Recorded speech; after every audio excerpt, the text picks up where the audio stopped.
श्री राम। श्री महाराज जी प्रवचन हिंदी चलचित्र 28। अकर्ता होकर नामस्मरण करें। कुछ न करना, हम कुछ कर रहे हैं या हमें कुछ करना है, ऐसी भावना न होना ही परमार्थ है। किंतु खाली बैठे रहना जेल में बड़ी सजा मानी जाती है। देह से मन से निरंतर हलचल करने की हमें आदत हो गई है। देह को शांति से बैठने की आदत लगाना कठिन है। मन को शांत रहने की आदत लगाना उससे भी अधिक कठिन है। और शरीर जब कोई कार्य कर रहा हो तब मन को शांत रहने की आदत लगाना बहुत ही कठिन है। वास्तव में मन को शांति चाहिए, किंतु शांति प्राप्त करने के लिए साधना करनी चाहिए, अर्थात प्रयत्न करना बहुत जरूरी है। मन अस्वस्थ या अशांत क्यों होता है? हम इसके कारण ढूंढेंगे। पहला कारण है हमारी इच्छा के अनुकूल कार्य न होना। दूसरा कारण है अपने भले बुरे कर्मों का स्मरण होना। और तीसरा कारण है कल की चिंता करना। हर कोई चाहता है कि अपनी इच्छा के अनुकूल कार्य हो। सभी तुम्हारी इच्छा के अनुकूल कार्य कैसे करेंगे? तुम्हारी इच्छा के विरुद्ध तो बातें होंगी ही। यदि तुम चाहते हो कि मन का स्वास्थ्य न बिगड़े तो तुम इच्छा ही न होने का प्रयत्न करो।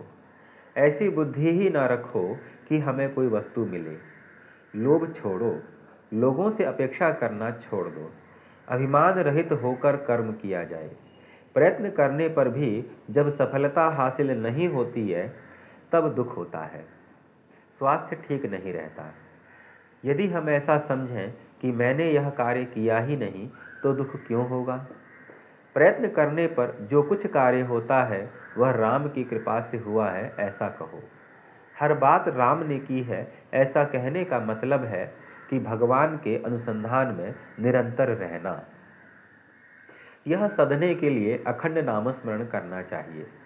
जो हुआ है, जो हो रहा है और जो होने वाला है वह भगवान ने हमारी भलाई के लिए ही किया है। हम उसके कर्ता धर्ता नहीं हैं। ऐसी भावना का निर्माण होने के लिए अखंड नामस्मरण करना चाहिए। संक्षेप में यही कह सकते हैं कि जो हुआ वह भगवान ने हमारे हित के लिए ही किया है। कल की चिंता भगवान को ही है। उसे जो अच्छा लगेगा वह वही करेगा।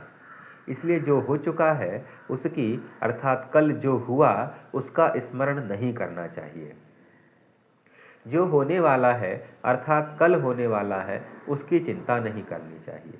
वर्तमान क्षण व्यर्थ नहीं गंवाना चाहिए और नामस्मरण करते रहना चाहिए। पूरी गृहस्थी में असली आराम यदि कुछ है तो केवल नामस्मरण में ही है। जो परिस्थिति है उसमें संतोष न मानना देह बुद्धि का स्वभाव है। उसे हम हर जगह प्रयुक्त करते हैं। हम ऐसा कहते हैं कि जब तक सभी बातों का ज्ञान नहीं होता तब तक हम कुछ नहीं करेंगे। वस्तुतः सभी बातों का ज्ञान हमें मरने तक नहीं होता और हम कुछ नहीं करते। देह बुद्धि हमें भगवान का विस्मरण करवाती है। इस देह बुद्धि पर हम नामस्मरण रूपी जल छिड़केंगे तो उसकी वृद्धि नहीं होगी। मन परमात्मा के प्रति दृढ़ किया जाए और देह गृहस्थी की बातों में लगा रहे। इस चलचित्र को संपूर्ण देखने के लिए आपका हृदय से कोटि कोटि आभार। श्री महाराज जी की कृपा से अग्रिम संभावित चलचित्र यथाशीघ्र। श्री महाराज जी प्रवचन हिंदी चलचित्र 29। बहुत बहुत धन्यवाद। श्री राम।